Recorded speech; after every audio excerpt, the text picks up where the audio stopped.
Hold on! What? What's with the music? I started the music for talking like I was supposed to. Not that. What happened to my classical intro? Ooh, about that, boss. I think classical music sound bad. So let's go to the place you have your music. I'm not even gonna ask how you got past the new security. I assume you just grabbed a random piece of music? No, boss. I wanted something Orky, so I was gonna dig around till I found something with the orc symbols on it. Oh no! Don't tell me you destroyed the music library looking for orc music. Didn't get the chance. Boss Sector found me before I start. How does him stopping you turn into my intro being put on the Ritz? He gave it to me. What? I just told him I was getting beginning music that wasn't classical, and he gave me this. Why? He thought this be better than some other music. Because? He said something about there are humans on that 42 planet you talks about, saying that sharks like jazz over classical. Really? Yeah. Then he took me to the studio. For leaving, he says just ask him for the music. That way I don't have to scavenge for it. That's actually a good idea. I think a different jazz tune would be more appropriate, though. Well, we'll see how the listeners like it. How about you give the intro now? Right, boss. Or you listen out there, maybe Snot Rock. And this be Warhammer 40k's Bad History in the Galaxy. Last time, boss, Yuksen did a box called The Space Sharks Boys Taking and Scrapping. He talked about them space sharkies' big thoughts and other things that are part of their culture. This time he be talking about the space shark bosses and their scary weird boy. He'll also be talking about the naming and what they's got for crumpet. Thanks, Snotrock. To break things down, the first topic discussed will be the Carcharodons organization in general, followed by their specialist ranks. Now, an ever-occurring theme throughout my boxes is that the chapter as a whole has been largely influenced by their long isolation from the Imperium. This can also be seen in its organization as a chapter. Although anecdotal evidence indicates the Carcharodons roughly conform to the tactical and squad doctrines of the Codex Astartes, this does not carry over to its command structure and company arrangements. Instead, the Carcharodons seem to split their chapter into a number of battle companies designed to operate independently. Each has an augmented auxiliary force of scout marines for recon and evaluation of the enemy, a dedicated spearhead of Terminator veterans who serve as the company captain's bodyguard. It seems likely the Carcharodons eschew reserve companies entirely. Those accounts which purport to be of the Carcharodons indicate that they often seem to have abandoned the Codex Astartes prescribed symbols and insignia that signify rank and assignment in a battle company. In their place, the Battle Brothers use a wide range of personal and totemic markings, corresponding with their primitivist tendencies. This is not but conjecture, however, as again, the Carcharodons are quite unwilling to discuss the intricacies of their chapter's organization. The Carcharodons have been observed to make use of chaplains and librarians, with little deviation from their roles in other chapters. However, apothecaries and tech marines seldom appear outside of the Carcharodons' nomad fleet. It's very likely that the Carcharodons recognize the vital role these space marines play in preserving and maintaining their chapter's very existence, and keep them on hand whenever possible. These last two cadres have been held in reserve in the chapter's fleet, a not uncommon practice to fleet-based chapters who spend large periods in isolation. This structure puts the effective strength of each company at around 100 to 120 initiates and 20 to 30 neophyte scouts. Although the exact size and disposition of the Carcharodons chapter as a whole remains unknown. Their tactical deployments and use of shock assault tactics is highly reminiscent of the Black Templars. Although these chapters are diametrically opposed in character and culture, they both tend to display an overriding desire to close with the enemy and shatter their foes in bloody personal combat. Before moving on to the specialist ranks, I'd like to talk about a specialist formation known as the Red Brethren. These Terminator armored elites are the veteran warriors of the chapter. All Red Brethren habitually remain armed and armored at all times. The Terminator battle plate they wear is heavily inscribed with red exile markings, and often hung with yellowing predator incisors that are collected by some Carcharodons. In most chapters, members of the veteran First Company were often seconded to battle companies to supplement their fighting power. In the Carcharodons Astra, they serve an additional purpose. Utterly loyal to the incumbent Shade Lord, they are deployed on the most vital missions, usually tidings, to ensure that the overriding objectives are met and the chapter's needs satisfied. The Carcharodons' mode of warfare means that individual companies can spend Terran years separated from the main nomad predation fleet. In such circumstances, the Red Brethren are also responsible for seeing the orders of their chapter master carried out. The Red Brethren also, however, fall under the command of the company master they are assigned to, and are bound to follow his orders, provided they do not directly contradict the mission assigned by the chapter. And with that, let's move on to the specialist ranks.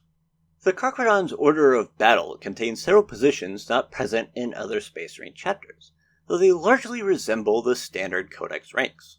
The first two are Void Brother, which is a battle brother, and Strike Leader, which is what they call a sergeant.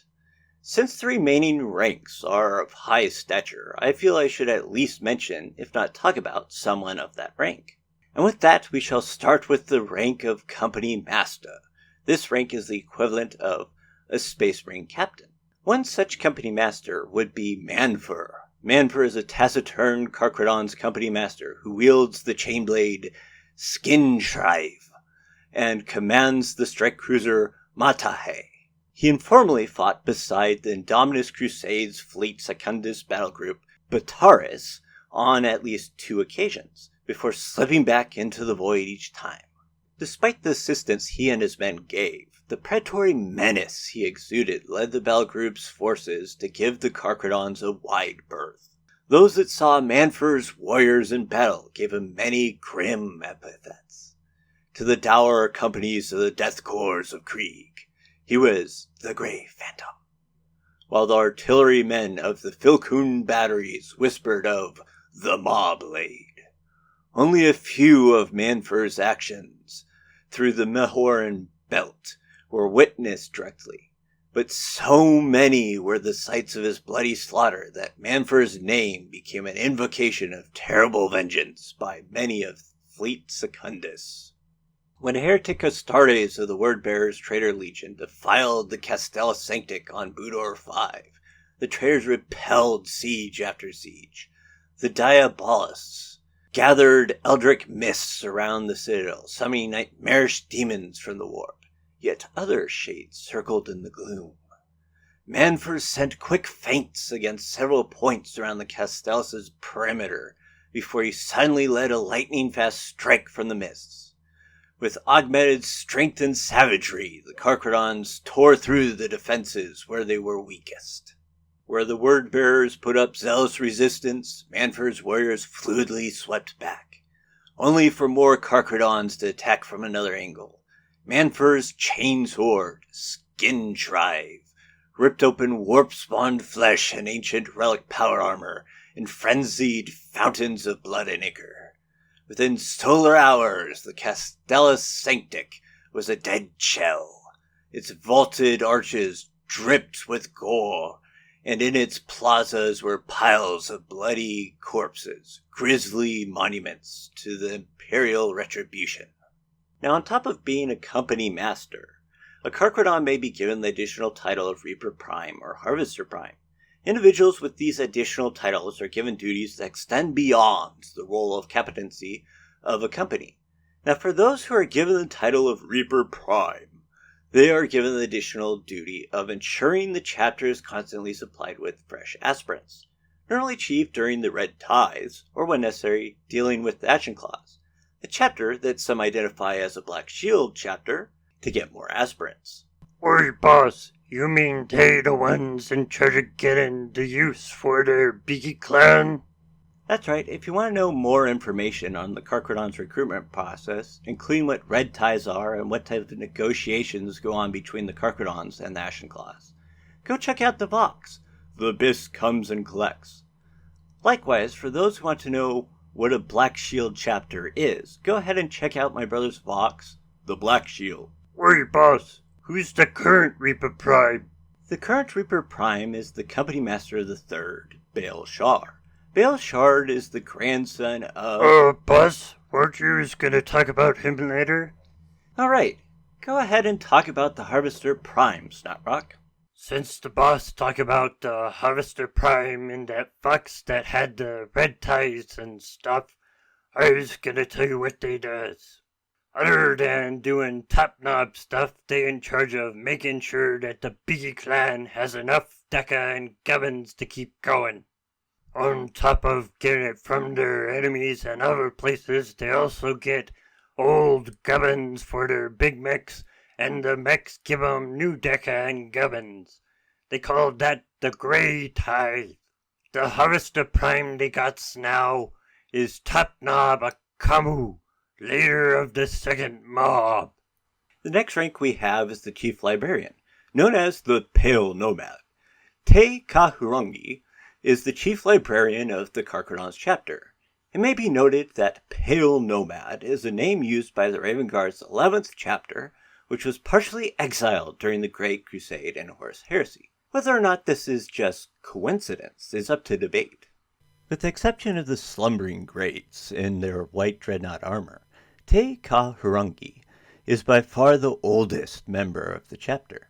It is said that he is only 3 generations removed from the Wandering Ancestors, the first of the chapter to have gone into the void. Having just mentioned the Chief Librarian, I think this is the best time to bring up a couple of psyker powers that are unique to the Carcharodons librarians. These powers are known as From the Depths and Rending Maw. When using From the Depths, the Carcharodons librarian clouds the minds of his adversaries with a choking mental darkness, amplifying their fear and surprise that paralyzes them. Their minds writhe with images of watery depths and numbing cold, and writhing pelagic shapes, leaving them vulnerable to assault. When using Rending Maw, the librarian calls forth the avatar of a great oceanic predator, whose maw erupts from the very ground beneath the enemy. The very stones and earth reform into the shape of jaws and teeth that snap shut, consuming all within in a shower of gore. The final rank to be mentioned is the Shade Lord. This is the title given to the chapter master of the Carcharodons, and is currently held by Tiberos the Red Wake. With that, it be the end of the box. For those that want to hear about Baal Shar and the Red Wake, boss says they need their own foxes. So you's better listen to the next foxes. Also, best you not listen to tell the boss what Beaky clan he should talk about next. And don't forget to follow, press the thumb up, say something in the comments, subscribe, and join the member program. Have a good old time. Until next time, this is Snotrock And Yuksen. out.